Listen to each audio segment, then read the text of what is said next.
Hi friends, இப்போ soya chunk பண்ணலாம் friends.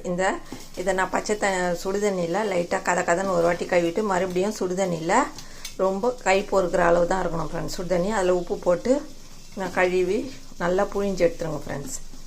இப்போ தாளிக்கலாம் ஃப்ரெண்ட்ஸ் எப்படின்ட்டு. இப்போ கடாய் வச்சு எண்ணெய் ஊற்றி கடுகு போட்டுருங்க ஃப்ரெண்ட்ஸ். கடுகு பொரிட்டோம். கடலைப்பருப்பு கொஞ்சம் உளுத்தம்பருப்பு கொஞ்சம் ஆட் பண்ணிக்கோங்க. வெங்காயம் ஆட் பண்ணிக்கோங்க. இந்த மாதிரி மெலிசாக நீட்டாக கட் பண்ணிக்கோங்க ஃப்ரெண்ட்ஸ். அப்போ தான் டேஸ்ட்டாக இருக்கும். இது கொஞ்சம் கோல்டன் ப்ரௌன் ஆகட்டும் ஃப்ரெண்ட்ஸ்.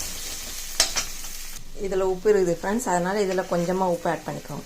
இப்போ இஞ்சி பூண்டு ஆட் பண்ணிக்கோங்க. தக்காளி ஆட் பண்ணிக்கோங்க.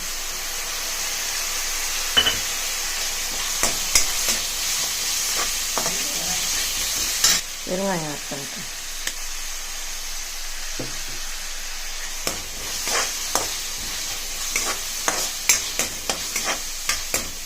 இதுக்கு தேவையான மிளகாத்தூள், கொஞ்சமாக கரம் மசாலா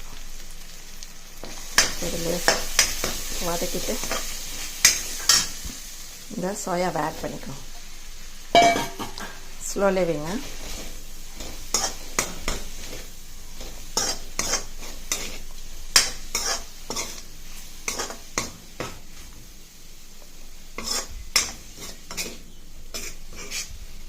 இந்த காரம் எல்லாம் இதில் ஆட் ஆகணும். இந்த சோயாவில் நல்லா கலரி விடும்.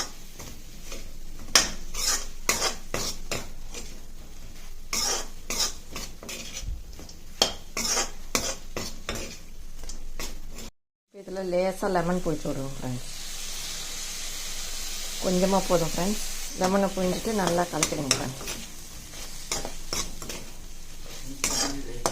இப்போ இதில் கொத்தமல்லி தூவிடலாம் ஃப்ரெண்ட்ஸ். இது ரெடி ஆகிடுச்சு. இந்த சோயா செம்ம டேஸ்ட்டாக இருக்கும் ஃப்ரெண்ட்ஸ். இதே மாதிரி செஞ்சு சாப்பிட்டு பாருங்கள் ஃப்ரெண்ட்ஸ். இப்போ இந்த சோயா சங்க் ரெடி ஆகிடுச்சு ஃப்ரெண்ட்ஸ். இந்த வீடியோ பிடிச்சிருந்தால் லைக் பண்ணுங்கள், ஷேர் பண்ணுங்கள், சப்ஸ்கிரைப் பண்ணுங்கள் ஃப்ரெண்ட்ஸ். Tata bye bye. மீண்டும் அடுத்த வீடியோவில் சந்திப்போம்.